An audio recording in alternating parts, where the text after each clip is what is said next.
Musik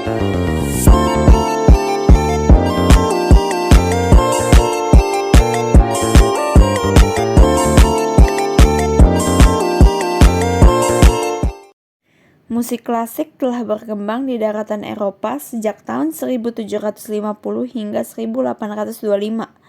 Menurut buku sejarah musik dan apresiasi seni karya Sila Widyatama, musik klasik adalah istilah musik yang berakar dari tradisi kesenian barat, musik Kristiani, dan musik orkestra, yang periode kemunculannya dimulai sekitar abad ke-9 hingga abad ke-21.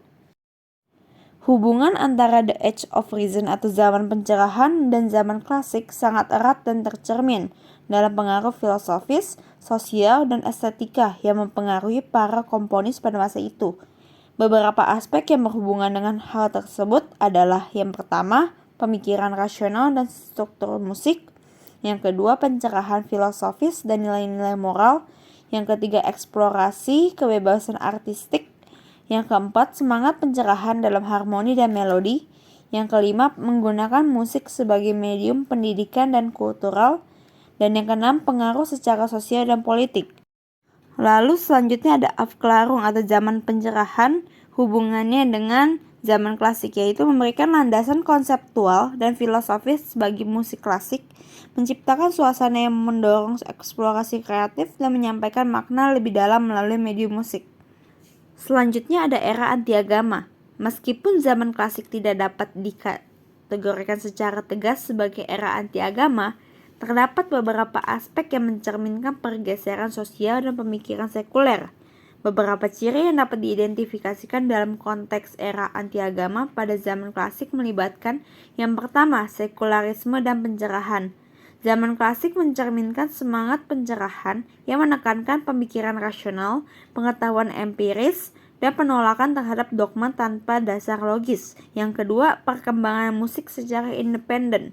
Komponis-komponis klasik seperti Mozart dan Beethoven sering mengambil kebebasan artistik secara mandiri, menciptakan karya-karya yang lebih terstruktur dan inovatif, terkadang di luar norma-norma keagamaan.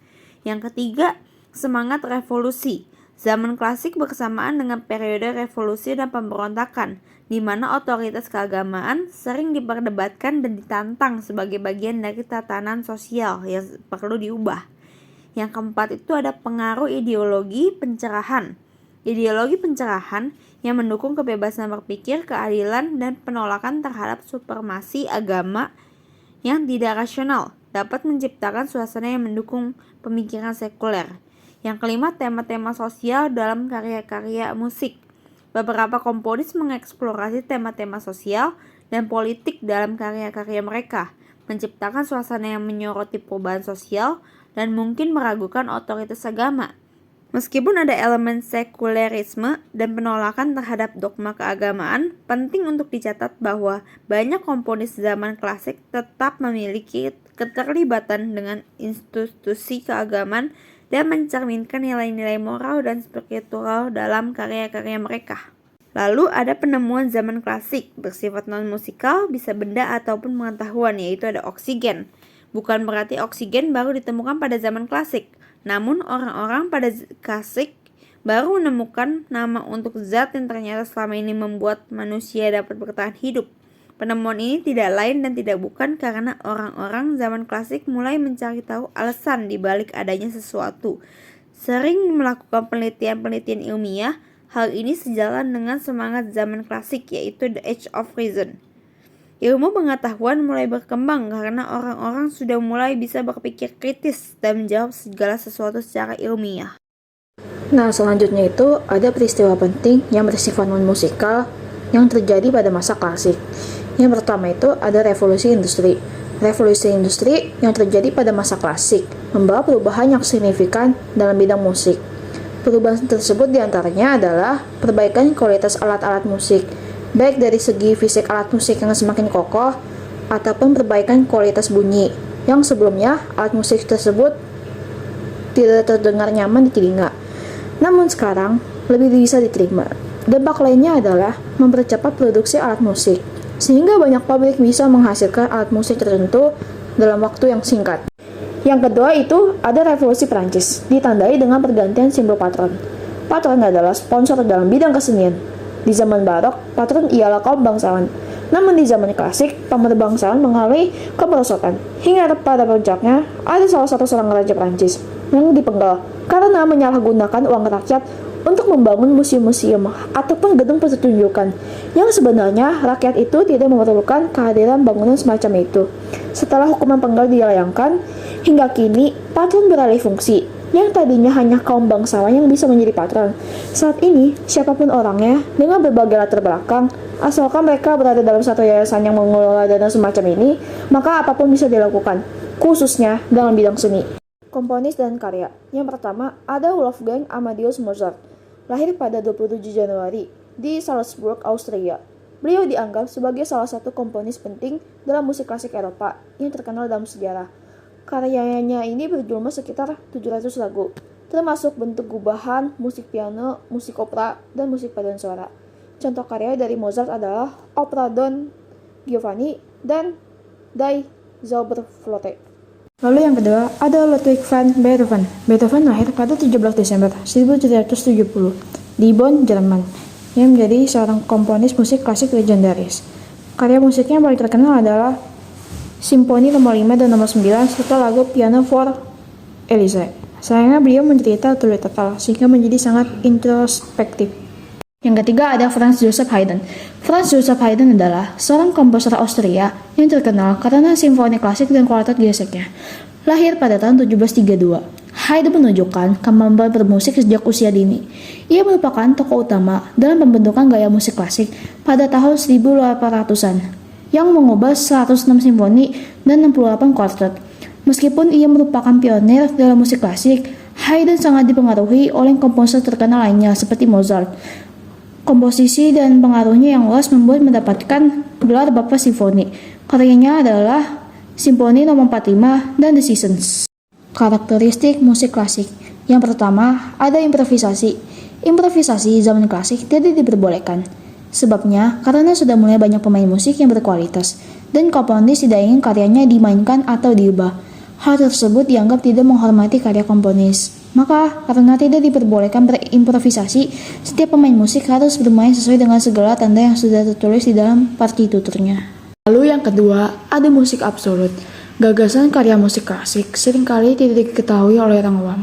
Sebab dari segi penulisan judul, seringkali komponis hanya menggunakan penomoran dan tambahan keterangan dalam tangga nada apa. Misal, lagu berjudul Simfoni nomor 1 in C Major. Dari judul tersebut kita tidak tahu pasti apa gagasan dari lagunya. Hanya komponis yang tahu. Akan berbeda cerita jika karyanya berjudul Manusia Kuat. Judul ini pasti akan menggambarkan sosok manusia kuat menurut Tulus. Tekstur musik klasik. Yang pertama ada monofoni, yaitu hanya ada satu melodi utama yang dimainkan oleh sebuah instrumen. Sementara instrumen-instrumen lainnya berperan sebagai pengiring. Yang kedua ada harmoni, merupakan pengembangan dari harmoni tingkat 1 ke 4 ke 5 dari sebuah tangga nada. Struktur dari masing-masing musik instrumental sebagai berikut. Yang pertama ada sonata. Untuk solo instrumen, formatnya terdiri dari 4 gerakan, yaitu gerakan 1 tempo cepat. Formatnya memakai sonata. Gerakan kedua temponya lambat. Formatnya itu A strip B atau A strip B strip A. Lalu gerakan 3, karakter yang. Formatnya itu trio, yang artinya bercanda. Bercanda yang dimaksud dalam musik adalah karya musiknya sangat sulit sehingga sangat mustahil untuk dimainkan. Lalu gerakan keempat itu tempo cepat. Formatnya memakai sonata, form atau rondo. Rondo berarti berputar-putar. Jika digambarkan maka formatnya adalah A strip B strip A strip D strip A strip E strip A strip F strip A dan seterusnya.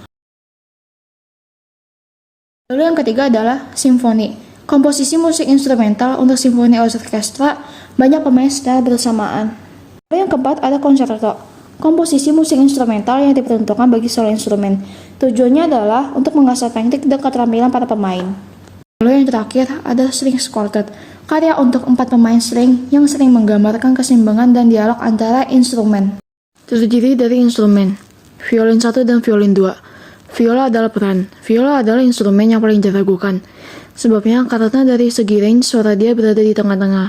Nggak terlalu tinggi, tapi nggak terlalu rendah juga. Akibatnya suara viola cenderung kurang terdengar dibanding violin ataupun cello. Selanjutnya ada musik vokal, cello. Cello adalah sebuah alat musik dawai dan anggota dari keluarga biola yang berukuran besar dan memiliki suara indah. Orang yang memainkan cello disebut cellist. Opera. Opera adalah seni pertunjukan yang memadukan musik vokal, tarian, dan dialog. Kata opera berasal dari bahasa Latin. Opera berbentuk jamak dari opus yang artinya karya. Misa. Misa adalah bentuk musik vokal sakral yang menggunakan istilah-istilah mirip dalam ritus agama Gereja Katolik dan juga dipengaruhi teknik vokal opera.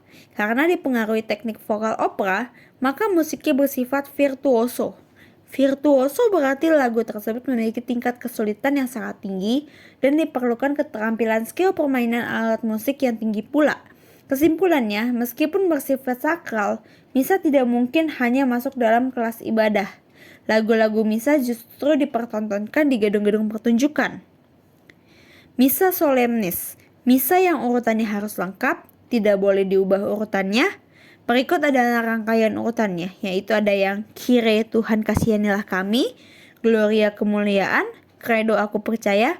Dari segi makna, Credo adalah lagu yang penting, sebab dalam kalimat mengungkapkan kepercayaan manusia akan adanya sosok Tuhan. Sanctus adalah kudus, Benedictus adalah Bapa kami, Agnus Dei, anak domba Allah. Dari segi musik, Agnus Dei paling penting, sebab musiknya menggambarkan proses transfigurasi bentuk dari roti dan anggur menjadi tubuh dan darah Kristus. Misa brevis, misa yang berurutan tidak lengkap.